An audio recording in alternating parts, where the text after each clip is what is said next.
안녕하세요, 헬치TV의 헬치입니다. 오늘은 여러분들이 너무너무 기다리시던 이민 이야기, 이거 중에 이제 직업군 이야기를 하려고 왔고요. 이전 영상에서 생각보다 직업군 내용 보려고 왔는데 직업군 내용을 건너뛰시네요? 뭐 이런 댓글이 달려서 깜짝 놀랐어요. 내용이 너무 방대해서 그 익스프레스 엔트리 점수 계산하는 거 안에 같이 넣으니까 분량이 한 10분이 훨씬 넘어가더라고요. 그래서 이걸 따로 찍어야겠다라고 생각했는데 댓글로 어떤 거가 궁금한지 많이 남겨주셔서 이번 영상 준비하는 데 도움이 많이 됐어요. 감사합니다.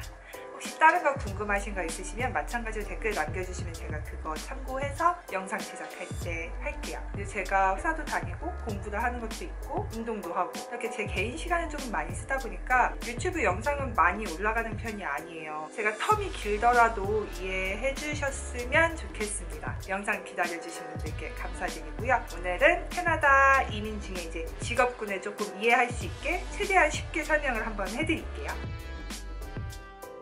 캐나다 이민을 위해서는 NOC라는 코드 안에 제 직업이 들어가 있어야 돼요. 그래서 그 코드가 어떤 건지 먼저 설명을 해드릴 거고, 그리고 그 코드를 가지고 이민에 어떻게 적용하는지, 그리고 마지막으로는 한국 사람들이 많이 선택하는 거, 그리고 직업군을 선택할 때의 요령이라고 하면 뭐 고려할 사항들이 되겠죠? 그런 것들에 대한 내용하고 설명해드릴게요.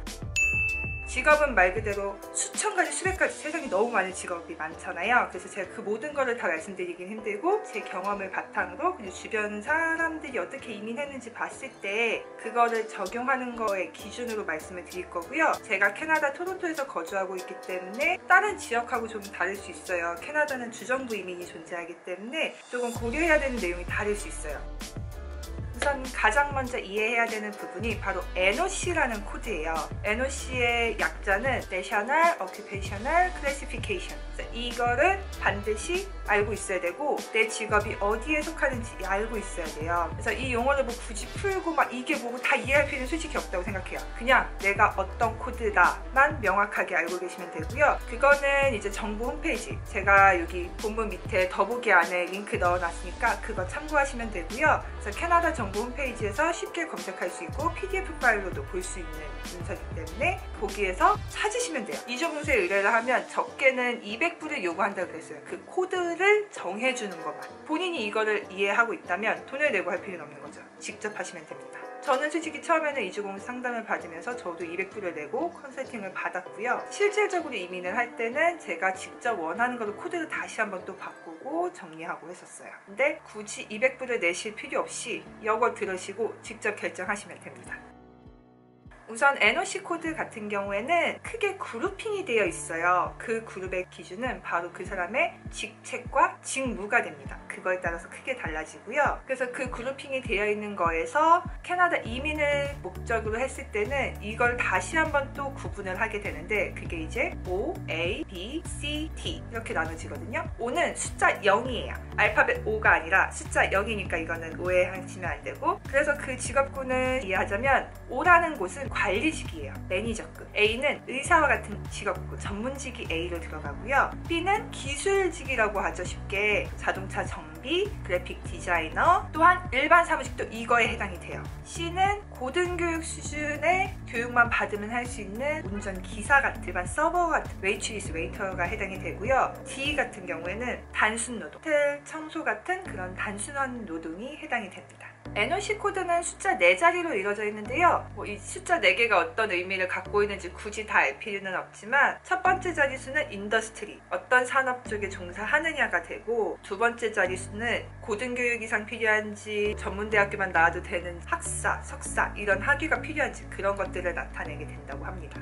그래서 한국 분들이 많이 사용하시는 코드 몇 가지를 알려드리면요. 요리하시는 분들은 쿡이나 아니면 셰프를 많이 사용하고, 그리고 컴퓨터 쪽에 계신 분들은 그래픽 디자이너, 컴퓨터 프로그래머, 그리고 일반 사무직이라고 흔히 얘기하는 어드민, 그것도 해당 코드가 있어요.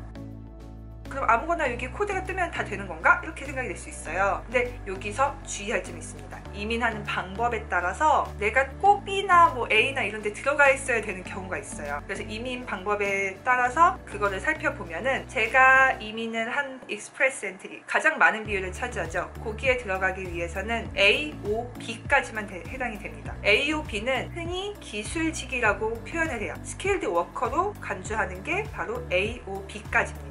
만약에 내가 레벨 C나 D 단순 노동을 한다면 어떻게 이민을 할 수 있을까요? 이런 분들이 계신데 그런 분들이 바로 선택하는 게 주정부 이민이에요. 흔히 그러죠. 캐나다 시골 들어가서 일하고서 영주권 받아서 나왔어요. 이렇게 말하는 게 바로 그 주정부 이민을 이용하는 건데요. 그렇게 주정부 이민을 이용하면 C와 D 레벨도 이민이 가능합니다. 익스프레스 엔트리 같은 경우에는 크게 세 가지로 나눠지죠. 제가 예전 영상에서 설명했지만 캐나다 익스프레스 엔트리는 페더럴 스킬드 워커, 페더럴 스킬드 트레이드 프로그램, 그리고 마지막으로 캐나다 익스피리언스 클래스, 이 세 가지가 있는데 요구하는 영어 기준이랑이 조금씩 달라요. 그래서 자신에게 유리한 방법으로 지원을 하게 되죠. CEC 같은 경우에는 직업군에 따라서 이제 요구하는 영어 성적이 달라지기 때문에 내가 최소한 만족해야 되는 성적이 달라져요. 직업군이 만약에 O나 A, 매니저급이라던가 아니면 의사 같은 전문직인 경우에는 CLB 기준으로 이치 7, 모든 과목이 7점을 맞아야 되고요. 그리고 B로 갈 경우에는 이치 5만 맞으면 돼요. 그러니까 영어 최소한으로 만족해야 되는 기준이 훨씬 낮기 때문에 상대적으로 조건에 충족하고 영주권을 신청할 수 있는 조건을 달성하기까지가 쉬워요.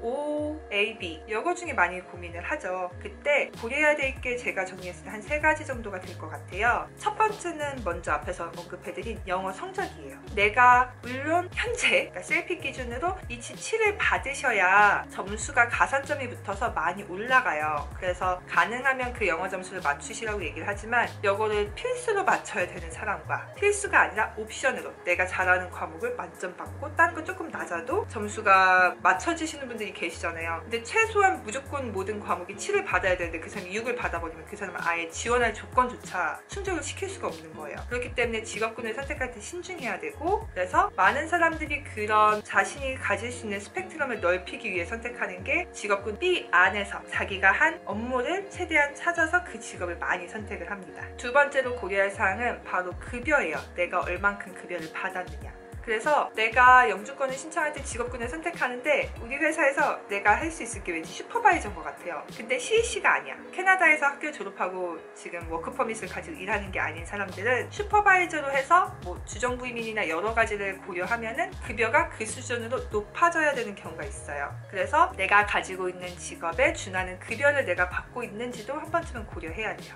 캐나다 익스피리언스 클래스 CEC 같은 경우에는 웨이지는 크게 중요하지 않아요. 내가 세금을 보고하고 정상적으로 그 회사에 근무를 했다는 것만 증명하고 그 회사에서 레터를 주거든요. 나의 경력 증명서라고 그러죠. 내가 했던 업무에 대해서 내가 이 직업군 코드에 해당되는 실질적인 업무를 했습니다 라는 설명이 잘 들어가 있다면 크게 문제 삼지 않기 때문에 CEC이신 분들은 급여 걱정 안 하셔도 돼요. 그리고 마지막으로 고려해야 될 사항은 바로 내가 한국에 있느냐 캐나다에 있느냐예요. 캐나다에 계신 상태에서 할 때는 선택의 폭이 좀 더 넓어요. 캐나다에서 지원하시는 분들은 상대적으로 조금 더 쉬워요. 왜냐면 캐나다 정부도 얘 경력에 대해 의심하는 게 상대적으로 적습니다. 잡 레터에 내가 어떤 코드로 어떤 일을 했고 내가 급여를 얼마 받았고 어떤 업무를 수행을 했는지 그거에 대해서 정확하게 기술을 하고 내가 받은 급여에 대한 세금 보고 내용 그것만 제출을 한다면 제 경력에 대해서 크게 의심하거나 문제 삼지 않아요.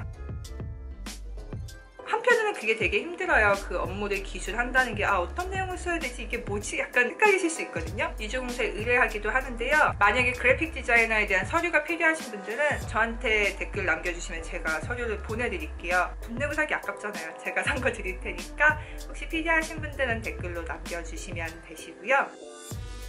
그리고 제가 댓글 중에 하나 받았던 질문이 학생 기간 동안 일한 경력이 인정이 되는지 물어보시는 분이 계셨어요. 인정이 되지 않습니다.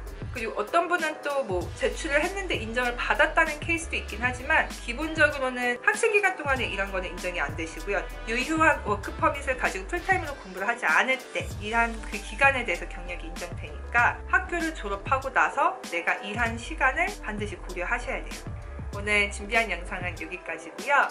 다른 거 궁금하신 거 있으시면 댓글로 남겨주시면 제가 아는 한도 안에서 최선을 다해서 설명해 드릴게요. 그러면 오늘 영상은 여기까지고요. 다음에 또 만나요. 안녕.